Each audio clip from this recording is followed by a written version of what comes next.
Saat ini teman-teman yang invest di kripto mungkin melihat hal yang cukup berbeda ya.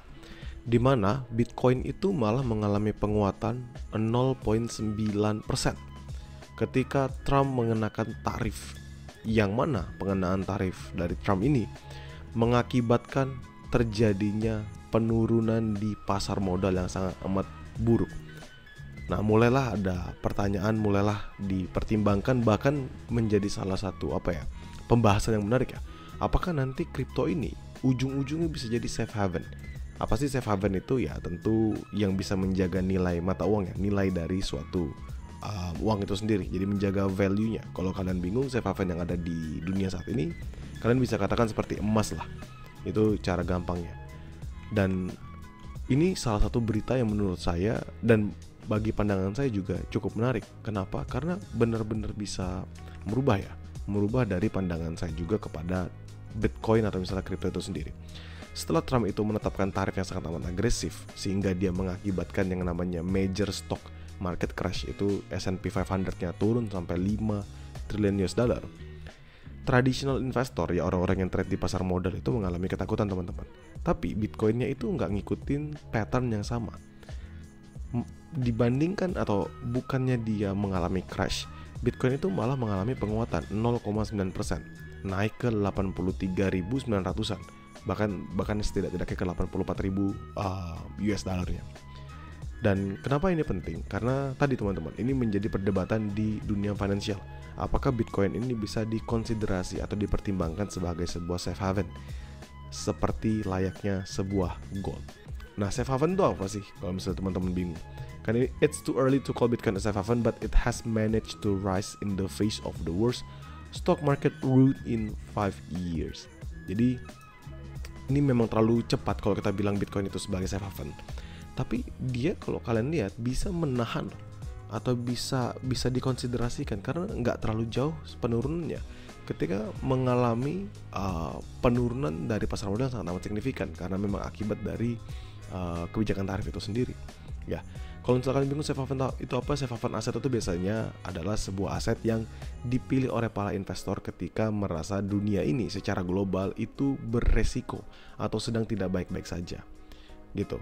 Biasanya dia bisa menjaga atau bahkan malah menguatkan value ketika masa-masa krisis atau masa-masa krisis. Lalu dia nggak terlalu terikat ya terhadap traditional market trends. Terus juga bisa memberikan kayak shelter lah. Jadi kayak teman-teman jaga-jaga dulu ya udah kita pindahkan. Nah biasanya itu pakai emas atau mungkin pakai US Treasury bonds, pakai surat utang Amerika Serikat. Dan sekarang kemungkinan besar ini bisa di Bitcoin. Kenapa? Satu tentu ya tadi teman-teman bisa tahu bahwa dia desentralisasi ya. Jadi nggak ada intervensi dari pemerintahan. Karena stock market itu bisa banget terdampak adanya perubahan-perubahan policy misal dari tarif atau regulasi yang ada. Kalau misalnya Bitcoin ini nggak terlalu karena dia tidak di-issue atau tidak dikontrol oleh government. Jadi menurut saya dulu itu memang Bitcoin juga mengalami penurunan ketika kebijakan-kebijakan baru yang ditetapkan. Jadi mengalami penurunan yang signifikan dan lain sebagainya, atau bahkan mengalami penguatan yang signifikan dengan ada kebijakan. Tapi kalau misalnya kalian lihat dengan adanya momentum saat ini, pergerakan saat ini, perubahan yang terjadi di Bitcoin itu malah bisa dijadikan titik bahwa orang-orang yang memegang Bitcoin tidak setakut itu lagi. Ya saya nggak tahu apakah mungkin nanti ketika pembukaan market secara total sampai akhir April nanti Bitcoinnya mengalami penurunan, ya we never know. Tapi dengan adanya wipeout ini, tadi teman-teman baca di sini ya, 2-day wipeout in history, Bitcoin itu still strong.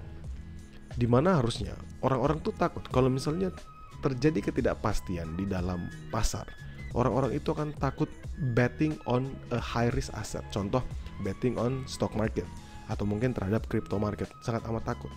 Kenapa? Karena lebih baik dia menjaga nilainya itu sendiri dibandingkan dia mempertahankan dari aset yang dia miliki.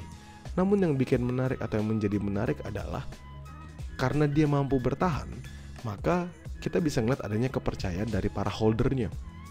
Bahwa kelihatannya orang-orang holder ini melihat bahwa Bitcoin itu sama seperti naratif yang dulu pernah ada, yaitu yang disebut sebagai digital gold. Is it gonna be a digital gold? We never know. Tapi menurut saya it is, karena dengan adanya penurunan yang sangat amat signifikan di pasar saham Amerika Serikat dan tidak terjadinya di Bitcoin, itu adalah salah satu pertanda bahwa orang jauh lebih percaya terhadap Bitcoin, atau mungkin mereka sudah shifting pada Bitcoin, bahwa mereka yakin semakin lama ke depannya akan adanya ketidakpastian yang jauh lebih besar lagi.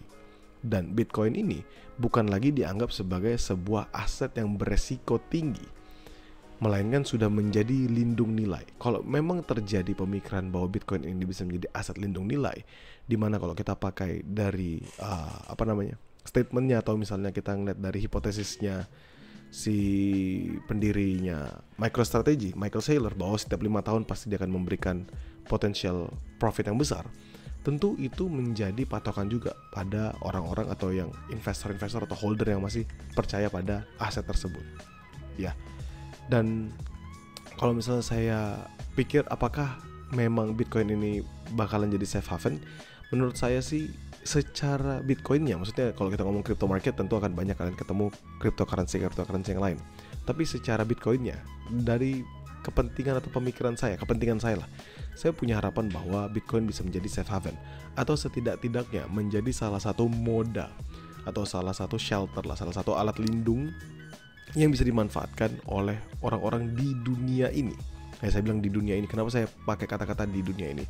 Karena sederhana, bahwa Bitcoin itu bisa diakses oleh siapapun, dimanapun dan kapanpun, oleh orang-orang yang memiliki akses terhadap internet, ya, atau orang-orang yang memiliki akses terhadap transaksi yang bisa dilakukan di Bitcoin itu sendiri. Jadi kalau misalnya kalian perhatikan, supply-nya dia limited, cuma ada 21 juta aja. Semakin banyak institutional trust dan juga institutional infrastructure yang fokus terhadap hal ini. Contoh ada ETF, ada custody solutions, dan lain sebagainya. Walaupun memang basically yang namanya safe haven itu nggak boleh volatile, bukan nggak boleh, tapi jarang banget aset yang safe haven itu volatile.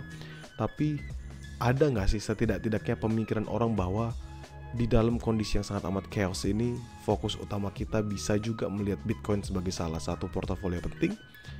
Menurut saya akan ada, dan itu bisa menjadi dorongan ke depannya bagi Bitcoin memberikan moda baru lah, memberikan nuansa baru bagi orang-orang yang trading, bagi orang-orang yang investasi demi kepentingannya dia di usia nanti atau di masa depannya. Why? Sudah saya jelaskan juga tadi, bahwa kalau misalnya kalian perhatikan, Bitcoin still strong. Saya nggak tahu still strongnya karena apa. Apakah karena ada yang nahan, apakah nggak mau adanya ketakutan yang lebih besar lagi di market. Ya saya nggak tahu apakah orang-orang nggak mau itu terjadi, tidak mau adanya ketakutan di semua lini. Jadi pasar sahamnya jatuh, pasar kriptonya jatuh, ini jatuh, ini jatuh, itu jatuh, dan lain sebagainya. Atau memang ternyata bahwa Bitcoin memang sekuat itu, bahwa kepercayaan orang-orang di dalamnya memang seyakin itu dan sefantastis itu, bahwa berpikiran jika Bitcoin memang cocok dan layak sebagai salah satu aset safe haven. Dalam kondisi ketidakpastian ini, yang mungkin kalau saya bilang safe haven juga belum safe haven banget dengan volatility-nya, tapi at least bisa menjadi salah satu pilihan yang memberikan adanya potential gain yang lebih baik. So maybe itu menjadi bahan pemikiran dan bahan diskusi. Teman-teman coba pikirkan, is it gonna be safe haven asset untuk Bitcoin atau masih jauh pada hal tersebut, dan Bitcoin masih dianggap sebagai salah satu aset yang beresiko.